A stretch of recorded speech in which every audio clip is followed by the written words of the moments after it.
अच्छा, कल हमने ये ग्रांट रिलेटेड टू इनकम के बारे में बात की थी कि ग्रांट रिलेटेड टू इनकम पे मेथड 1 और मेथड 2 ये हम अप्लाई करेंगे। एक वे ये है कि हम ग्रांट को इनकम के तौर पे रिकग्नाइज करें, और दूसरा मेथड ये है कि हम ग्रांट को रिकग्नाइज करें एज रिडक्शन ऑफ एक्सपेंस। अच्छा, अब इस पर हम एक क्वेश्चन करते हैं और उसमें ये ट्रीटमेंट शेयर करते हैं। क्वेश्चन है कि on 31st December 2020, JKL Limited received grant of rupees 50,000 towards the cost of training young apprentices. The training program is expected to last for 2 साल आपका ट्रेनिंग प्रोग्राम चलेगा। ग्रांट मिल रही है 31 दिसंबर 2020 को। Actual total cost of training 200,000 लगेगी, 70% 2021 में और 30% 2022 में। जिस साल में ग्रांट मिल रही है तब कुछ भी नहीं लग रहा। 2020 में जब मिल रही है ग्रांट तब तो कुछ भी, वैसे भी आखिरी डे मिल रही है तो तब कोई भी एक्सपेंडिचर आपका नहीं हो रहा। क्वेश्चन की रिक्वायरमेंट है कि फाइनेंशियल स्टेटमेंट के एक्सट्रैक्ट्स बनाएं। क्या बनाएं? अब इस क्लास में मैं आपको 2 चीजें करवाऊंगा। एक्सट्रैक्ट्स भी करेंगे हम, जो रिक्वायरमेंट है क्वेश्चन की, और एडिशनली मैं बोर्ड पर आपको जर्नल एंट्रीज भी करवाऊंगा, ताकि हम डेबिट क्रेडिट का कॉन्सेप्ट भी प्रॉपरली अप्लाई करें और एट द सेम टाइम हम ये भी देखें कि उस चीज को रिकॉर्ड कैसे किया जाएगा इन द फाइनेंशियल स्टेटमेंट। अच्छा, अब स्टार्ट करते हैं। सबसे पहले अगर हम बात करें कि व्हाट शुड हैपन ऑन 31 दिसंबर 2020। 31 दिसंबर 2020 को आपको ग्रांट रिसीव हुई। ग्रांट आपकी एंट्री होगी बैंक डेबिट, गवर्नमेंट ग्रांट या डेफर्ड ग्रांट कह लें, क्रेडिट। कितने पैसे मिले आपको? 50,000। This is deferred government grant which means it is a liability. ये क्या है? नेक्स्ट ईयर का एंड होगा 31 दिसंबर 2021। इस साल में आपने ट्रेनिंग का एक्सपेंस किया, आपकी एंट्री होगी ट्रेनिंग एक्सपेंस डेबिट, और लेट से उसके लिए पेमेंट कर दी है तो बैंक क्रेडिट हो जाएगा, पेमेंट नहीं की तो एक्रूवल क्रेडिट हो जाएगा। यही होता है ना एक्सपेंस का, पे कर दें तो बैंक क्रेडिट, पे ना किया हो तो पेएबल, एक्रूवल। अच्छा, अभी इस साल में टोटल आपकी जो ट्रेनिंग है वो होनी है 200,000 की, तो इस साल में उसमें से रिकॉर्ड होगा 70%, which would be 140,000। Got this? अब हम आ जाते हैं कि ग्रांट को कितना इनकम बनाए। जब आपने एक्सपेंस का 70% रिकॉर्ड किया है तो मैचिंग कॉन्सेप्ट तो यही बनता है कि ग्रांट का भी 70% इनकम बनना चाहिए। ग्रांट का भी कितना इनकम बनना चाहिए? तो ग्रांट की अमाउंट है 50,000, तो 50,000 का 70% कितना बनेगा? 35,000। तो हमारी एंट्री होगी डेफर्ड ग्रांट डेबिट कितने से? 35,000 से। और प्रॉफिट और लॉस में इनकम बना दें या एक्सपेंस कम कर दें। इफेक्ट कहां जाना है? प्रॉफिट और लॉस में कितने से? 35,000 से। ठीक है, ये आपका 2021 एंड हो गया, यहां पे 2020 एंड हो गया था। अब आएगा 2022, उसमें फिर आपकी ट्रेनिंग एक्सपेंस लगेंगे।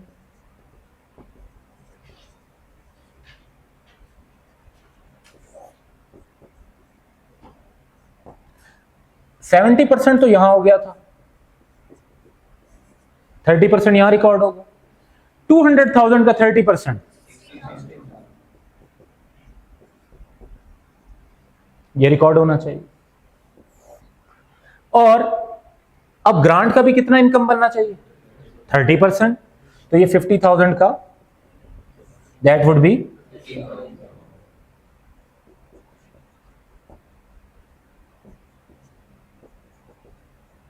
यही एंट्रीज हो।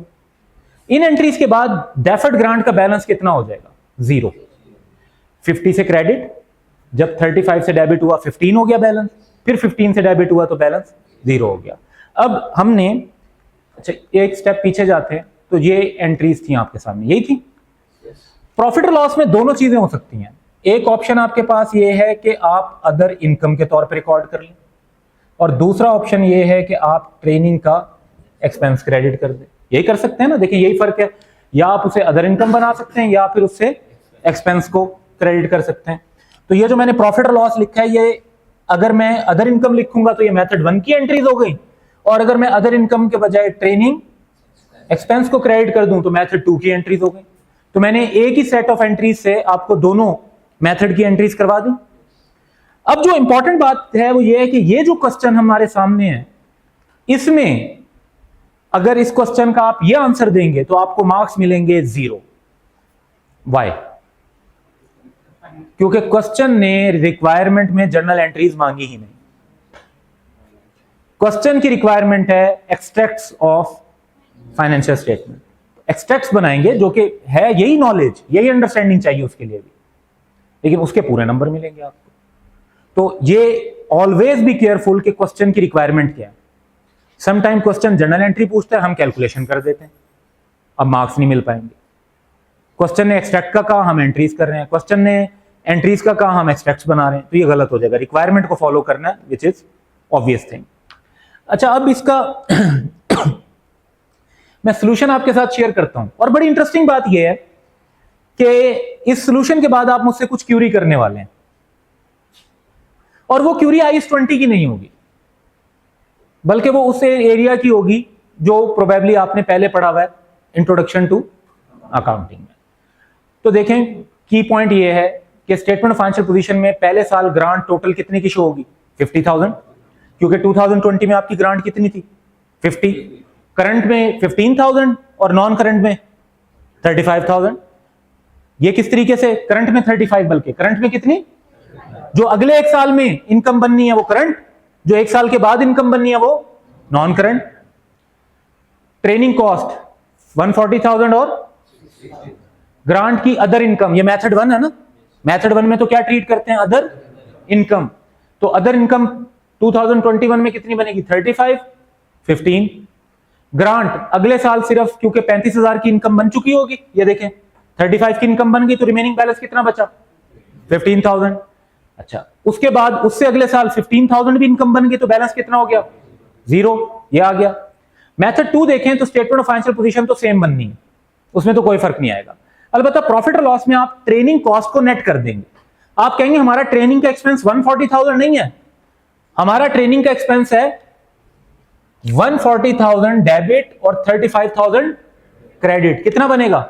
105,000। और अगले साल हमारा एक्सपेंस 60,000 नहीं है, 60,000 डेबिट, 15,000 क्रेडिट। कितना बन गया? 45,000। ये भी बन गया। तो क्या आपको ये बात समझ में आ रही है कि यहां पर हमने एक्सपेंस और इनकम को अलग अलग शो किया, यहां पे हमने ग्रांट इनकम को एक्सपेंस में से नेट ऑफ कर दिया, और ये फिगर्स भी कैलकुलेट होना समझ में आ रही है? ठीक है, तो सारा क्लियर है, या ये करंट और नॉन करंट वाले में कुछ इश्यू है? ये भी क्लियर है। ये कई जगह पर आपको प्रॉब्लम कर सकता है, करंट और नॉन करंट, कि करंट और नॉन करंट की अमाउंट्स कैसे हैं। और करंट और नॉन करंट की अमाउंट्स के लिए वही कॉन्सेप्ट यूज करेंगे आप जो आप इंट्रो में यूज करते थे, विच इज नेक्स्ट 12 मंथ में जो लायबिलिटी सेटल होनी है वो क्या? करंट। और जो उसके बाद होनी है, अब एक्चुअली करंट लायबिलिटी की डेफिनेशन सिर्फ ये नहीं है, करंट लायबिलिटीज की एक्चुअली 4 डेफिनेशन है। अगर एक ऑब्लिगेशन ने with in operating cycle of entity settle होना हो, वो करंट होती है। अगर एक लायबिलिटी फॉर ट्रेडिंग हो, वो भी करंट होती है। अगर एक लायबिलिटी 12 मंथ में सेटल होनी हो, वो भी करंट होती है। अगर एंटिटी के पास unconditional right to defer the payment beyond 12 month ना हो, तब भी वो करंट होती है। ये चारों डेफिनेशन चैप्टर 9 में मेंशन है, आपके इंट्रो में।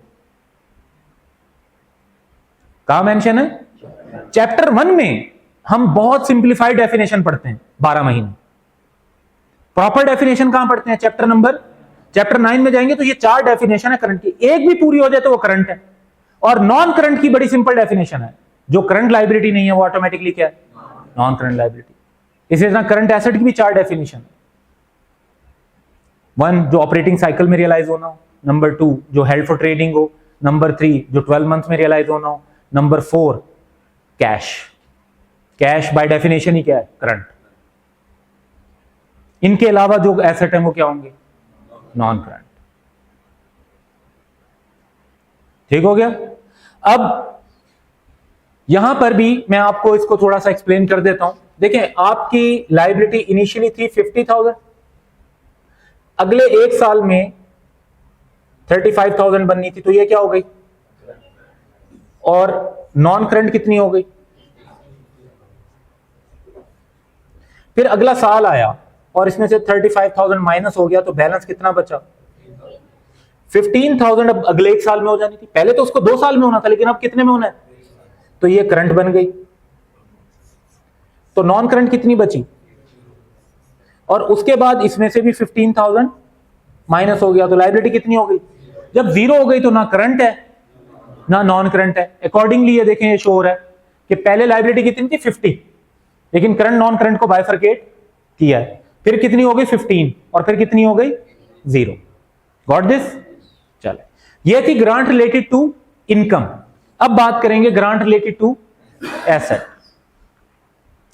मेथड 1 ये कहता है कि आप ग्रांट को एक सेपरेट अकाउंट में रिकॉर्ड करें, which is called deferred grant account. कौन सा अकाउंट, और उस ग्रांट को उसी बेसिस पर उसी प्रोपोर्शन में इनकम बनाएं जिस प्रोपोर्शन में आप डेप्रिसिएशन को एक्सपेंस बनाते हैं। जैसे कल भी हमने डिस्कस किया, स्ट्रेट लाइन मेथड है तो हर साल equal amount, reducing balance method है तो आहिस्ता कम होती जाएगी और ओवर यूजफुल लाइफ होगा।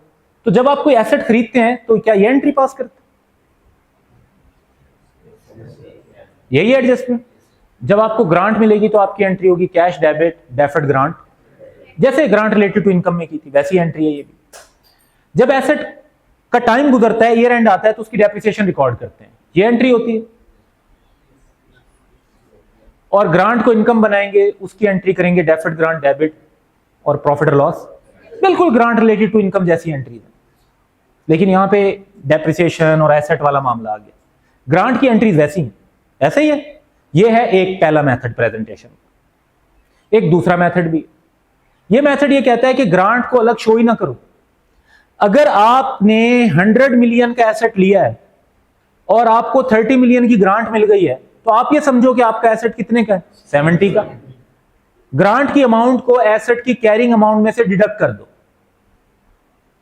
ग्रांट को अलग रिकॉर्ड करने के बजाय एसेट की कैरिंग अमाउंट में से डिडक्ट कर दो। एक ये प्रेजेंटेशन मेथड भी है।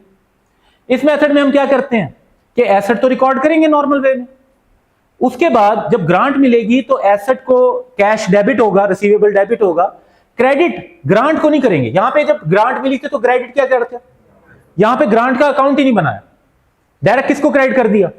यानी आपने कहा 100 का एसेट लिया था, 30 की ग्रांट मिल गई, तो एसेट कितने का हो गया, 70। अब एसेट की जो डेप्रिसिएशन है वो नेट अमाउंट पे रिकॉर्ड होगी। अब ये कॉन्सेप्ट यहां पे जरा सा क्लियर रखना है। स्ट्रेट लाइन मेथड में तो ये शॉर्टकट लग जाता है कि मैं आपको कहूं कि 70 की बेस पर डेप्रिसिएशन कैलकुलेट करें। रिड्यूसिंग बैलेंस मेथड में ये शॉर्टकट गलत होगा कि अगर आपके 70 की बेस पर डेप्रिसिएशन कैलकुलेट करें। एक्चुअली डेप्रिसिएशन का कॉन्सेप्ट ये होगा कि जो इस मेथड में डेप्रिसिएशन रिकॉर्ड होनी थी और जो इस मेथड में इनकम रिकॉर्ड होनी थी, इन दोनों को क्या करेंगे, नेट, और जो नेट अमाउंट बनेगी उतने की डेप्रिसिएशन इस मेथड में रिकॉर्ड करेंगे। क्योंकि ये जो डिफरेंस है ये अकाउंटिंग ट्रीटमेंट का डिफरेंस नहीं है। आप लोगों ने नोटिस किया होगा रिड्यूसिंग बैलेंस मेथड में डेप्रिसिएशन की कैलकुलेशन का जवाब और आता है और स्ट्रेट लाइन में और आता है, सम ऑफ डिजिट में और आता है और यूनिट ऑफ प्रोडक्शन में और आता है। बल्कि इंट्रो में आपने एक एग्जांपल ऐसी भी की होंगी 4, जो वो 100,000 का एसेट है, 10,000 की रेजिडुअल वैल्यू है, 5 साल बाद सबकी टोटल डेप्रिसिएशन 90,000 होती है, लेकिन ultimately over the useful life जाके बराबर हो जाते हैं। ये जो डिफरेंस है ना, ये कैलकुलेशन का डिफरेंस नहीं है, ट्रीटमेंट का डिफरेंस, ये सिर्फ प्रेजेंटेशन का डिफरेंस है।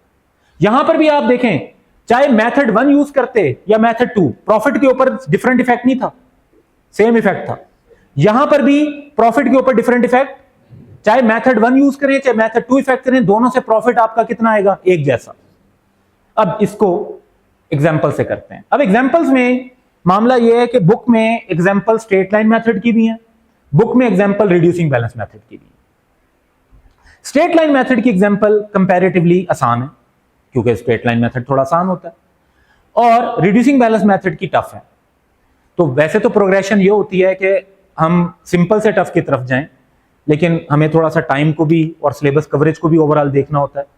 तो मैं आपको डायरेक्ट करवा रहा हूं रिड्यूसिंग बैलेंस मेथड की एग्जांपल्स, ठीक है। एंट्रीज दोनों में सेम होती हैं, सिर्फ कैलकुलेशन का फर्क होगा। आपको जो घर से क्वेश्चन करना होगा वो कौन सा करना होगा, वो स्ट्रेट लाइन मेथड वाला करना होगा, लेकिन ये रिड्यूसिंग बैलेंस वाला क्लास में समझ लेंगे, घर पे स्ट्रेट लाइन वाला समझ लेंगे। Adil Limited imported and installed a plant at total cost of rupees 250 million on 1st January 2021. The plant has useful life of 3 years. Residual value कितनी है? 128 million. Based on this, AL has correctly determined depreciation rate of 20% under reducing balance method that it uses for depreciating plant and machinery. On the same date, AL also received a government grant. कितने की मिली है government grant?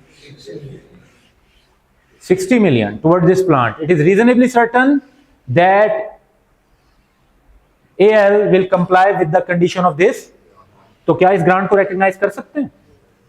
क्यों? क्योंकि उन्होंने कहा reasonably certain है, और हमने यही तो पढ़ा था कि रीजनेबल एश्योरेंस होनी चाहिए कि कंडीशन पूरी कर लेंगे और पैसे मिल जाएंगे। पैसे मिल चुके हैं और कंडीशन पूरे करने का रीजनेबल चांस है। AL has policy to present the plant and grant separately in its financial, यानी मेथड कौन सा है इनका? अलग अलग। एसेट अलग रखना है, ग्रांट अलग रखनी है। ईयर एंड कब है? क्वेश्चन की रिक्वायरमेंट है कि जर्नल एंट्रीज पास करें 2021 से लेके 2023 तक। Journal entry for disposal of plant is not required. सिर्फ डेप्रिसिएशन, ग्रांट को इनकम बनाना, ये वाली एंट्रीज चाहिए। क्या ये सेंटेंस आपको याद है? ग्रांट रिलेटेड टू एसेट का नीचे एक टेबल बना होगा पेज 4 पे, उसके अंदर है grant related to depreciable asset, heading है। इसके नीचे क्या सेंटेंस लिखा हुआ है? यही है, यही है। तो पीरियड ऑफ रिकॉग्निशन में हमने एक कॉन्सेप्ट पढ़ा था कि grant related to depreciable asset are usually recognised in profit और ओवर द पीरियड्स। यानी अगर एसेट की डेप्रिसिएशन 3 साल में रिकॉर्ड करनी है तो ग्रांट को भी कितने साल इनकम बनाना है? 3 साल। And in the proportion in with depreciation expense. Proportion भी डेप्रिसिएशन वाला होना चाहिए। प्रोपोर्शन भी क्या होना चाहिए भाई? ज्यादा डेप्रिसिएशन तो ज्यादा ग्रांट इनकम, कम डेप्रिसिएशन तो कम ग्रांट इनकम। अब रिड्यूसिंग बैलेंस मेथड में इशू ये होता है हर साल का प्रोपोर्शन अलग अलग कैसे आएगा, क्योंकि स्ट्रेट लाइन में तो बड़ा आसान है कि हर साल का प्रोपोर्शन क्या होगा? इक्वल। रिड्यूसिंग बैलेंस मेथड में चैलेंज क्या है कि हर साल का अलग अलग कैसे पता चलेगा, उस पर हम काम करते हैं। एक वर्किंग बनानी पड़ेगी। ईयर, हर साल की डेप्रिसिएशन कितने रुपए बने, ग्रांट इनकम कितनी रिकॉर्ड करें। पहले साल की डेप्रिसिएशन 250 मिलियन का एसेट है, 20% का रेट है, 50 की डेप्रिसिएशन होगी। दूसरे साल की डेप्रिसिएशन कितनी होगी? एक तरीकेकार ये है कि हम कहें कि जी ये देखें 250 का 20% लिया था, क्या आया था? 50। फिर ये 50 माइनस करें, 200 आ जाएगा। अब इसका 20% लें तो क्या आएगा?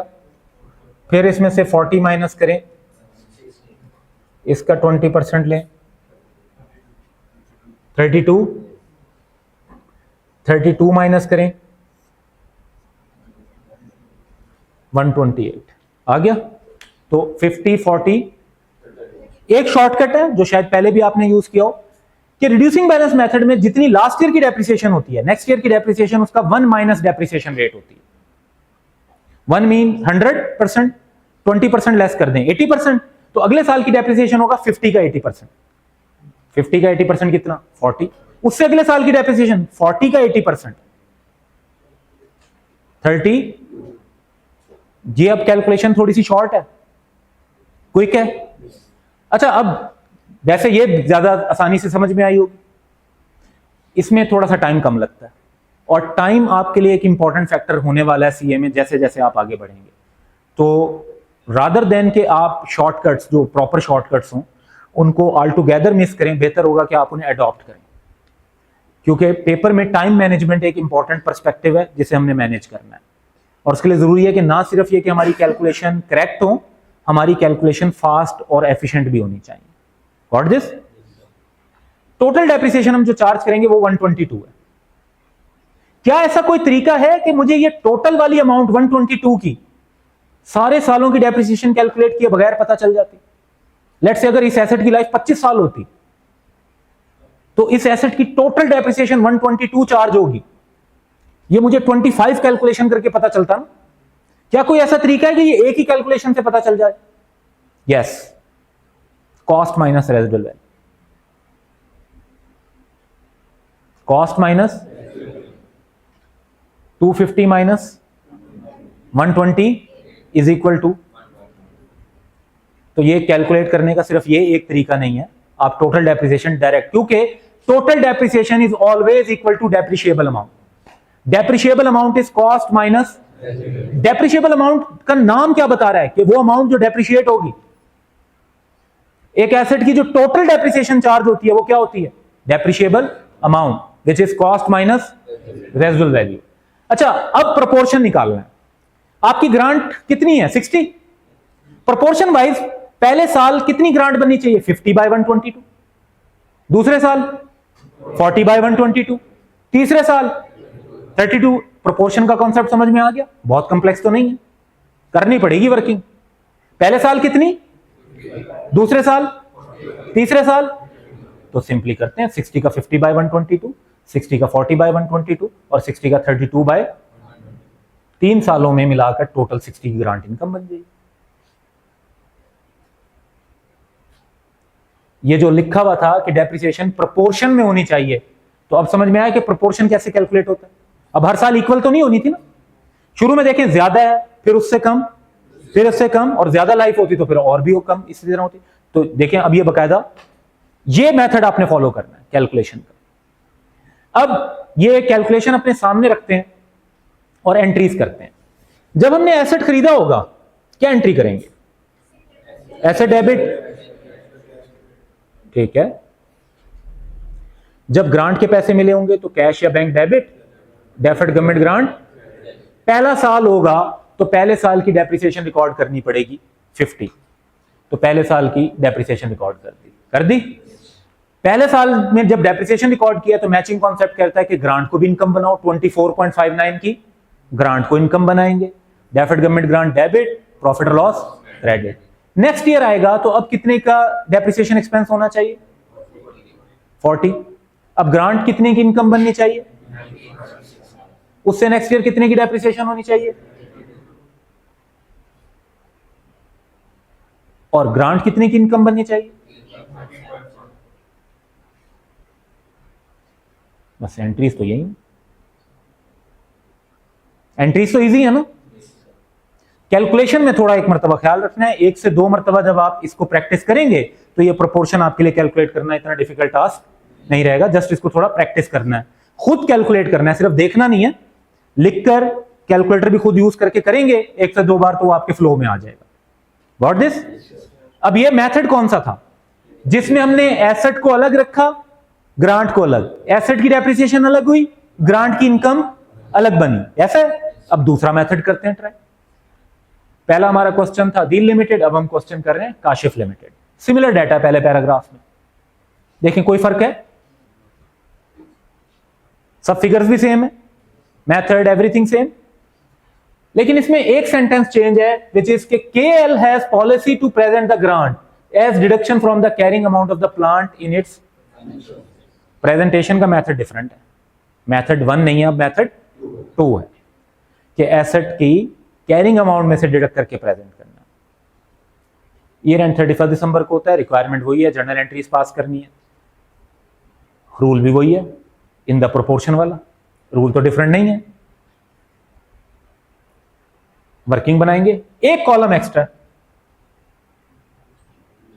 रिड्यूस्ड ईयर वाइज डेप्रिसिएशन वैसे ही कैलकुलेट होगी,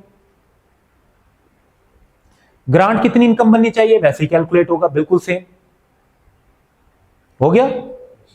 अब डेप्रिसिएशन पहले साल कितने की रिकॉर्ड करें? अब क्योंकि अलग अलग तो चीजें रिकॉर्ड ही नहीं होनी, अब पहले साल की डेप्रिसिएशन रिकॉर्ड होगी 50 माइनस 24.59, अगले साल 40 माइनस 10.67, उससे अगले साल 32 माइनस 15.74, टोटल डेप्रिसिएशन अब कितने की रिकॉर्ड होगी? 62। अब हम इस पर एंट्रीज कर लेते हैं। जब आपने एसेट खरीदा तो आप एसेट डेबिट करेंगे, बैंक क्रेडिट करेंगे। जब आपको ग्रांट मिलेगी तो बैंक डेबिट करेंगे, ग्रांट नहीं, एसेट को क्रेडिट कर देंगे। कर दिया। अब आपने पहले साल डेप्रिसिएशन रिकॉर्ड करनी, अभी अलग अलग एंट्रीज नहीं होनी, अब एक ही एंट्री होनी नेट अमाउंट की। डेप्रिसिएशन रिकॉर्ड होगी लेकिन कितने की? 25.41। और ग्रांट तो अकाउंट ही नहीं बनाया, तो ग्रांट ने तो इनकम बनना ही नहीं। खुद ही इस 50 और 24.59 का इफेक्ट एक ही एंट्री में कवर हो गया। नेक्स्ट ईयर भी एक ही एंट्री होगी डेप्रिसिएशन की, कितने से? 20.33 से। और उससे नेक्स्ट ईयर भी एक ही एंट्री होगी डेप्रिसिएशन की, 16.26 की। और वंस अगेन आप अगर इंपैक्ट देखें तो प्रॉफिट और लॉस पर तो इंपैक्ट सेम है ना। ये अमाउंट एक्सपेंस बनाए और ये इनकम बनाए, नेट इफेक्ट तो यही है कि एक्सपेंस कितना बना? 25.41। तो मेथड जो भी यूज कर लें उससे प्रॉफिट और लॉस पर कोई फर्क ओवरऑल नहीं पड़ता। ये बात हमने अंडरस्टैंड करनी है। ठीक है, यहां तक क्लियर हुआ?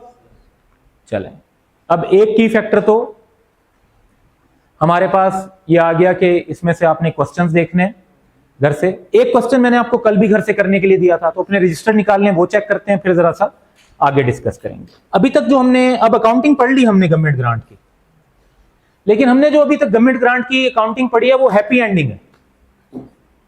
एसेट लिया, ग्रांट मिली, एंड तक सब कुछ अच्छा चला, जो सोचा था वही हुआ। 3 साल के लिए सोचा था, 3 साल में कंडीशन भी पूरी हो गई, एसेट भी यूज हो गया, एवरीथिंग वाज फाइन। यही हुआ ना अभी तक। 2 साल की ट्रेनिंग करवानी थी, करा दी। 3 साल के लिए एसेट चलाना था, चला लिया, कंडीशन पूरी हो गई। ये है हैप्पी एंडिंग स्टोरी।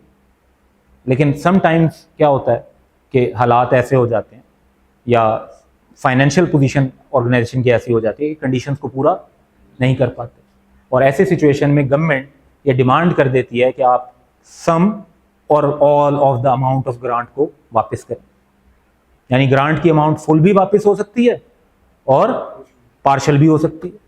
तो अब देखना हमने ये है कि रीपेमेंट ऑफ गवर्नमेंट ग्रांट को हम कैसे अकाउंट फॉर करेंगे। रीपेमेंट ऑफ, और इनफैक्ट रीपेमेंट की अकाउंटिंग डिपेंड करती है कि आपने नॉर्मल अकाउंटिंग कौन से मेथड से की। जैसे ग्रांट रिलेटेड टू एसेट में अगर आपने सेपरेट रखा है तो एंट्री और होगी, एसेट में से नेट किया था तो रीपेमेंट के टाइम पर एंट्री और होगी। अलबत्ता ग्रांट रिलेटेड टू इनकम में दोनों सूरतों में एंट्री सेम है, क्योंकि दोनों इफेक्ट प्रॉफिट और लॉस में जाते हैं। अदर इनकम रिकॉर्ड की हो तब भी प्रॉफिट और लॉस में जाता है, और अगर उसे एक्सपेंस को रिड्यूस किया हो तो तब भी प्रॉफिट और लॉस में जाता है। तो आज हम अभी पढ़ रहे हैं रीपेमेंट ऑफ गवर्नमेंट ग्रांट का बेसिक इंट्रोडक्शन। पहली बात आपने ये अंडरस्टैंड करनी है कि repayment of government grant record होगी as a change in accounting estimate. ये है जी की पॉइंट। क्या आप लोगों ने पहले कभी चेंज इन अकाउंटिंग एस्टिमेट की अकाउंटिंग की हुई है? एनीवन? ओके, एक्चुअली आपने की हुई है। क्या आपने ऐसे क्वेश्चन किए हैं जहां पे यूजफुल लाइफ पहले ज्यादा थी बाद में कम हो गई, या पहले कम थी फिर ज्यादा हो गई? तो यूजफुल लाइफ एक एस्टिमेट होता है, एस्टिमेट चेंज हो तो डेप्रिसिएशन कैलकुलेट की हुई है। ओके, 1। क्या ऐसे क्वेश्चंस किए हैं कि पहले रेजिडुअल वैल्यू और थी बाद में चेंज हो गई और डेप्रिसिएशन आपने दोबारा कैलकुलेट की हो? अच्छा, एक और एस्टिमेट का चेंज भी किया हुआ है। क्या ऐसा क्वेश्चन किया कि पहले स्ट्रेट लाइन मेथड था बाद में रिड्यूसिंग बैलेंस हो गया और वाइस वर्सा? तो ये भी एस्टिमेट का चेंज है। तो आपने तो चेंज इन एस्टिमेट की अकाउंटिंग की हुई है। पता नहीं है कि की हुई है, लेकिन की हुई है। Got this? अच्छा, अब इन सारी अकाउंटिंग में जो मैंने अभी आपको एग्जांपल दी, change in useful life, change in residual value, change in depreciation method, इन सब में आपने एक पॉइंट नोटिस किया होगा कि जब एस्टिमेट चेंज होते हैं तो आप प्रीवियस ईयर के डेप्रिसिएशन एक्सपेंस को चेंज नहीं करते, रिवाइज नहीं करते।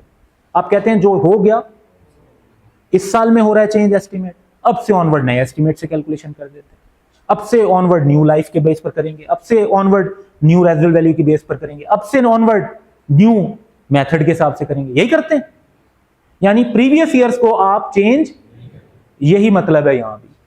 अगर आपने ग्रांट ली थी 2021 में, 2022, 3, 4 रिकॉर्ड कर ली इनकम, 5 में वापस करनी पड़ गई, तो आप 2021, 22, 23, 24 को चेंज नहीं करेंगे।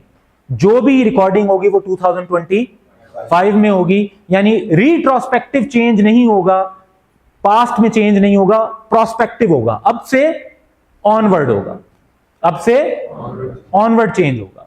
अब से ऑनवर्ड चेंज अगर हम ग्रांट रिलेटेड टू इनकम को रिकॉर्ड यहां पर करना चाहें तो कैसे करेंगे? पहला कॉन्सेप्ट यह है कि डेबिट करें अनअमोर्टाइज्ड बैलेंस ऑफ डेफर्ड ग्रांट को। किसको? अनअमोर्टाइज्ड बैलेंस ऑफ, और जो डिफरेंस है वो प्रॉफिट और लॉस में जाएगा। डिफरेंस कहां जाएगा? देखिए एक्चुअली 3 स्टेप में काम होगा। जब आप पैसे वापस कर रहे हैं तो पहला स्टेप तो बड़ा क्लियर है कि कैश या बैंक क्रेडिट होगा। जब आप पेमेंट कर रहे हैं तो कैश या बैंक क्या होगा? पहला स्टेप क्लियर है। दूसरा स्टेप ये होगा कि आपने डेबिट करना है किसको? डेफर्ड ग्रांट को। डेफर्ड ग्रांट के अकाउंट को डेबिट करना है।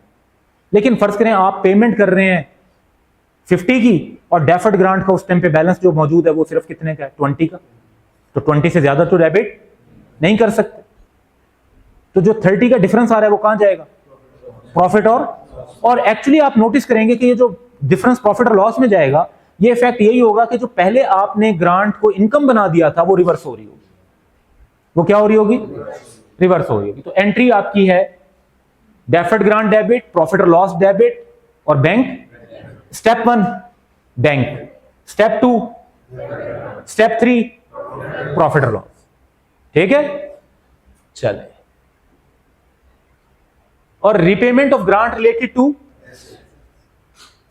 अगर डेफर्ड ग्रांट अकाउंट वाला मेथड हो जिसमें सेपरेट डेफर्ड ग्रांट अकाउंट रखते हैं तो डेफर्ड ग्रांट अकाउंट डेबिट होगा। प्रॉफिट और लॉस में उतनी अमाउंट हम डेबिट करेंगे जितने की एक्स्ट्रा डेप्रिसिएशन रिकॉर्ड होती है, जितनी की एक्स्ट्रा, और बैंक क्रेडिट हो जाएगा।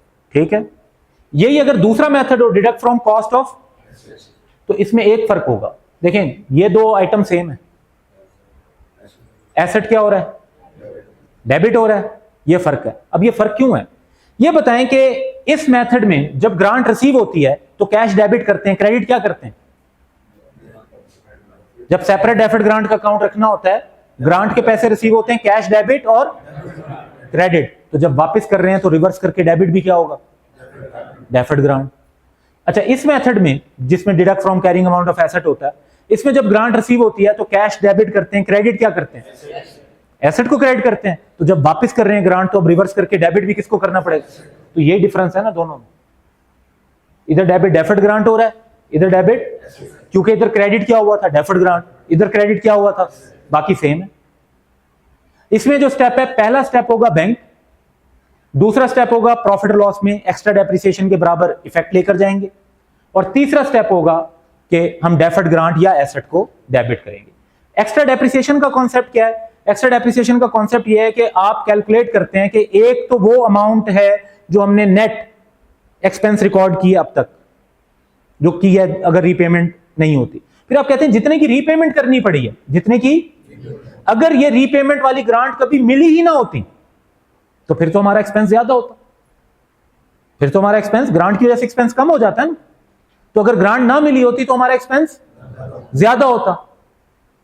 तो वो जो एक्सपेंस हमारा ज्यादा होता, जो एक्स्ट्रा फर्क बनता है, आप कहते हैं अभी हमने एक्सपेंस रिकॉर्ड किया लेट्स से 400 का, अगर जो ग्रांट वापस करनी पड़ रही है ये मिली ही ना होती तो हमारा एक्सपेंस 400 का ना होता, 600 का होता।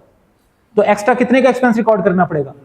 और ये कोई लास्ट ईयर का नहीं देखना, सिर्फ up to now, from the beginning to now, अब तक जितने साल हैं, 3 साल हो गए तो 3 साल में, 8 साल हो गए तो 8 साल में, 2 साल हो गए तो 2 साल में, इस तरह कैलकुलेट करना है। ठीक है, तो ये हमारे कॉन्सेप्ट है, इन पर हमने क्या करना है? एग्जांपल्स करनी है, एक आध पास्ट एग्जाम भी करना है। मैं आज आपको सिर्फ इसकी एग्जांपल करवा रहा हूं, ग्रांट रिलेटेड टू इनकम की। ग्रांट रिलेटेड टू एसेट की एग्जांपल हम कल करेंगे और एक आध पास्ट एग्जाम भी एक्स्ट्रा करेंगे। On 1st January, JAM Limited received the cash grant of rupees 1.5 million toward the cost of employing a blockchain analyst on a new project for a 5 years period. तो एक project कर रहे हैं आप, research project है, उस पर एक एनालिस्ट को आप हायर कर रहे हैं फॉर 5 years, और उसके लिए गवर्नमेंट ने आपको कितनी ग्रांट दी है? 1.5 मिलियन। पीरियड ऑफ कंडीशन कितना है? ग्रांट रीपेबल है इन फुल अगर प्रोजेक्ट को कंप्लीट ना करें। एनालिस्ट इंप्लॉय हुआ, प्रोजेक्ट शुरू हो गया 1st January 2000, everything was going fine until January 2023 when project was cancelled और फिर ग्रांट को पूरे वापस करना पड़ा। जर्नल एंट्रीज पास करें। तो सबसे पहले तो ये कि जब ग्रांट मिलेगी, ग्रांट रिलेटेड टू इनकम हमें पता है कैश डेबिट डेफर्ड ग्रांट, पूरे 1.5 मिलियन से एंट्री कर देंगे। पहला साल गुजरेगा, 1.5 मिलियन ओवर 5 इयर्स, कोई स्पेसिफिक एक्सपेंस मेंशन नहीं है, तो हम एजम्पशन लेंगे कि हर साल इक्वल होगा। तो 1.5 मिलियन डिवाइड बाय 5 इयर्स, एक साल में बनेंगे 300,000। तो पहले साल हम डेफर्ड ग्रांट को 300,000 से डेबिट करके इनकम बना देंगे। 2021 में बना देंगे, 2022 में भी यही काम करेंगे। अगर सब कुछ सही चलता रहता तो 2023, 24, 25 में भी यही करते और फिर जीरो हो जाता, ये हो जाता ना। लेकिन एक्चुअली हुआ नहीं। 2023 में 21 और 22 के बाद जैसे 23 आया तो आपको प्रोजेक्ट कैंसिल करके ग्रांट वापस करनी पड़ी। अब ग्रांट वापस करनी पड़ी तो पहला स्टेप क्या होगा? पहला स्टेप तो ये होगा कि डेफर्ड ग्रांट का बैलेंस कितना है इस टाइम। देखें 15 लाख से क्रेडिट हुआ था, हाँ 3 से डेबिट हुआ 12 हो गया, फिर 3 से डेबिट हुआ 9 लाख, 900,000, यही है बैलेंस। तो 900,000 से डेबिट कर दे। अब कैश कितने से क्रेडिट होगा? 1.5 मिलियन। और प्रॉफिट और लॉस फिर बैलेंसिंग फिगर। ये प्रॉफिट और लॉस के 6 लाख कैसे आए? Balancing figure. आपको यह पता है कि डेफर्ड ग्रांट का बैलेंस इतना है, आपको यह पता है पैसे इतने दिए। ये जो प्रॉफिट और लॉस की फिगर आई है ये कैसे आई है? Balancing figure. और टेक्निकली देखें, अब आपने 6 लाख प्रॉफिट और लॉस में एक्सपेंस बनाया क्योंकि पहले 2 सालों में आपने 336 लाख को इनकम बना चुके थे। लेकिन आपने जाकर पिछले सालों को चेंज नहीं किया। आपने पिछले सालों का जो भी इफेक्ट लेना था वो एक बार इसी बार ले लिए, बजाय इसके कि आप 2021 को अलग जाकर चेंज करते, 2022 को अलग जाकर चेंज करते। आपने क्या किया कि जो भी इफेक्ट था जब रीपेमेंट की तब वो इफेक्ट सारे का सारा प्रॉफिट और लॉस में इनकॉर्पोरेट कर दिया। अब ये रीपेमेंट की एंट्री होगी। क्लियर है? अब ये रीपेमेंट की एंट्री होने के बाद डेफर्ड ग्रांट का बैलेंस बाकी कितना बचा? 0। खत्म हो गई कहानी भाई। 1.5 से क्रेडिट था, 3 से डेबिट 12, फिर 3 से डेबिट 9, फिर 9 से डेबिट 0। ठीक है, तो यहां तक आपने एग्जांपल देखनी है, घर से जो काम करके लाना है वो।